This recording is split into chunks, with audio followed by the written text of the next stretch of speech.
Marc Winner. Free on the streets. Crime Watch Daily is there after his most recent status hearing. Winner's facing charges on 4 vicious rapes over 6 years.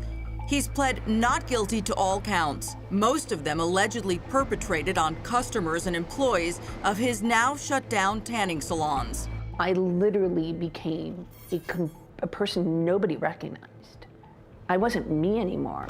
She is Leslie Barton, a former career political consultant, and the first woman to step forward and accuse Winner of raping her on top of a tanning bed in his salon. It nearly completely and utterly destroyed me.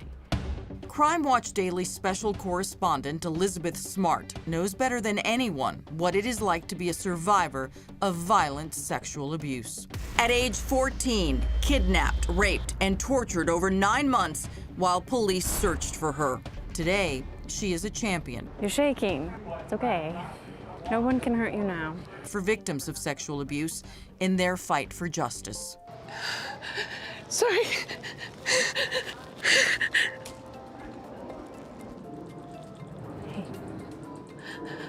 It's okay. Leslie is sharing her nightmare for the first time on national television and only with Elizabeth. Did he say anything to you when you were saying no meant no and I don't want this? He just ignored you? Ignored it completely. Did not acknowledge it. I didn't exist. Leslie Barton says her nightmare began at one of Marc Winner's tanning salons on Chicago's North Shore. It's a different name now. It's still a tanning salon. It was called the Tanning Oasis. Is it hard for you to be back? It's not easy. She says she asked Winner if a friend could use her membership for one day at the salon. He turned and looked at me. He's like, "No, you can't." And he's screaming at the top of his lungs. Later that evening, she says she visits a neighborhood bar with a friend. And I was at this, Cheers type place near my house that everyone really does know your name. And she's surprised to see a neighbor sitting there with Marc Winner. I said, "You screamed at me as a customer in your tanning salon." I said, "You really need to get that anger under control." And then he started getting very angry again.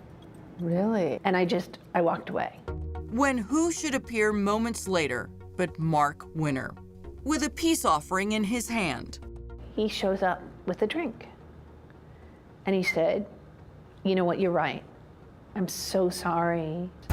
And then, in what Leslie will forever remember as the biggest mistake in her life, she says she took the offered drink from Winner. And I drank maybe half of it. And I sat and talked to them for a while. It was already pretty late. And I was really getting, kind of tired. So you're feeling pretty sure then that he had drugged your drink? Pretty sure. I can never prove it. I mean, it never felt like this. It was this fog, this strange fog. She says Winner then offered to take her out for food. And I'm like, no, I don't think so. He's like, "Come on, I know you're your neighbor.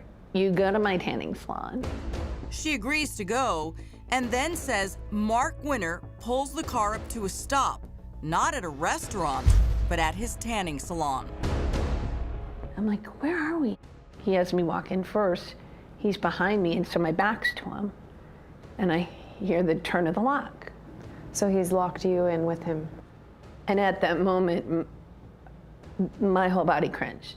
I mean, everything in me just went, it just stopped. I'd lose time again. And when I woke up, I'm standing inside one of the tanning rooms. And I turn around and I see him, and he's standing in the doorway, blocking my way out. Leslie says she tried to force her way past him, but that's when Marc Winner made his move. And he lifted me up and slammed me down on the tanning bed. And he's strangling me. What was going through your mind when he grabbed your neck? I'm thinking, this isn't happening. This can't be happening. He's gonna kill me. I'm certain of it, he's gonna kill me. And he just squeezes tighter and tighter around my neck. I wanted to live. I wanted to live. I somehow gurgled out, "You stop.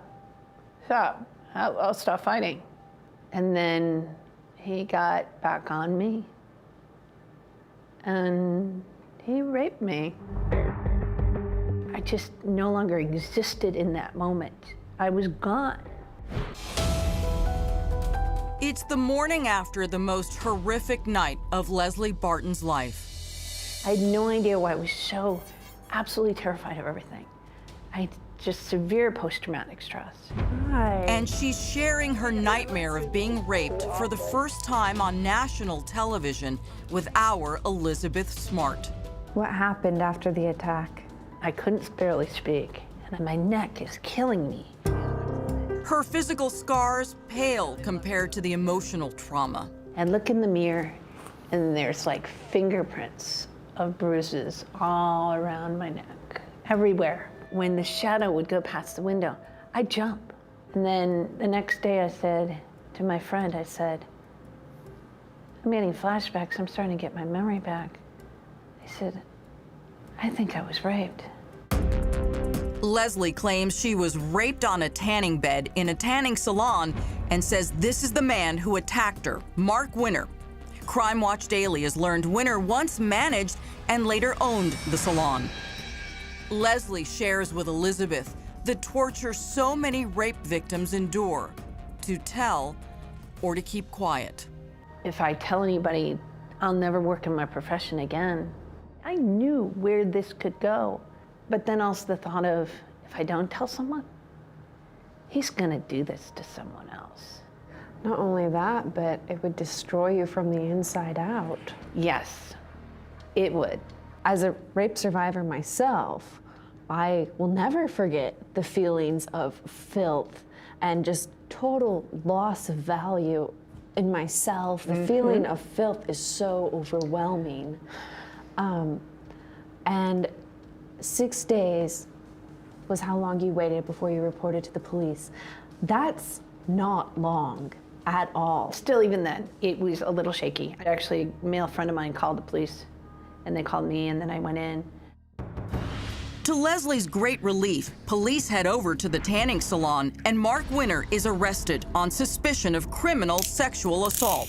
But Leslie gets a shock a few days later when she sits down for a talk with the felony reviewer on the case. He asked me, "Why didn't you run to the nearest house? Why didn't you break open the door? Why didn't you do this? Why didn't you do that?" So the felony reviewer, who decided he would not charge him with criminal sexual assault. How did you feel when you found out he was just being charged with battery? Enraged. To be honest,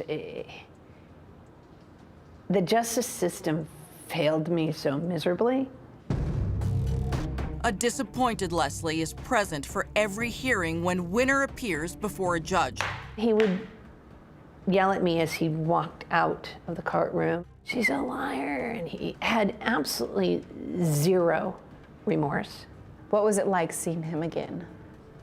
I was grateful to have my mom by my side the whole time. She was terrified of how her daughter was going to get hurt. But she was there every moment by my side. Then the shocking news. Marc Winner will get probation and not serve another day behind bars. That makes Leslie feel violated all over again. They come to me and tell me that they want to only go for 2 years probation, and he's willing to plead guilty. I'm like, wait, 2 years, he gets his freedom entirely. And the craziest part about it, though, is at the end, when he left angry, enraged that he had to, they pleaded guilty to battery. Leslie is crushed, telling Elizabeth she's terrified he'll go on to rape other women. Now, at least 4 other women are claiming Winner did the same thing to them after walking free. I couldn't stop him. Even though, granted, the system failed me, I still couldn't stop him. And since I couldn't stop him, these other women unfortunately got raped. Marc Winner's criminal record reportedly includes convictions for DUI, driving with a revoked license, theft, and possession of cocaine. One witness reportedly told investigators that he and Winner would cruise the streets late nights looking for intoxicated women and lure them into the car with, quote, free tans, drugs, and alcohol. Marc Winner and the Marc Winners out there, they get emboldened. When they get off with a slap on the wrist, basically, oh yeah, I can go out and do that again. His current charges of 4 violent sexual assaults range between 2009 and 2015, and that includes the kidnapping of one woman he allegedly brought to his mother's home and raped at knife point. And now Leslie says insult is again added to injury to see Marc Winner walk free again after posting bond on his 4 pending rape charges. He changed my life forever. But, you know, I hate saying that because that means he still has control and power over me, and he doesn't. Brian Mitchell changed my life forever, but that doesn't mean he has power or control over me. Exactly. Elizabeth decided to track down Marc Winner at his Chicago home. Hello? Hello? Marc? Marc Winner? Nobody answered. This is his gate right here, and it's locked up pretty tight. And you can see right here, he's got a security cam, so if he's at home, then he can probably see us and he doesn't want to talk to us. And this is also his garage right here that we've been watching all morning, and we haven't seen him leave the house. Marc! Marc Winner! I'm Elizabeth. I'm here with Crime Watch. I'd like to ask you a few questions. He may be free, but he's keeping a very low profile these days. We figure the last person he wants to see is our Elizabeth Smart. So we still think he is inside, just not willing to speak to us. Winner's attorney sent Crime Watch Daily this statement. We prefer to try these cases in the courtroom. At that time, we believe people will see these charges are without merit. We did get a good look at Winner the day he posted bond to get out of jail. He wears an ankle monitor and is under a 7 p.m. curfew. But he was too busy running away to answer any questions. But count on it. He will return soon to the halls of justice to answer some deadly serious questions before a judge. I'm so grateful that you are sharing your story. Do you find it at all cathartic, or do you just feel it's just kind of hard and kind of painful? I not only on camera, I'm saying my name. I'm saying his name. I'm letting my face be seen. I'm not letting my voice be distorted, because the reality is that we shouldn't have to hide. They should.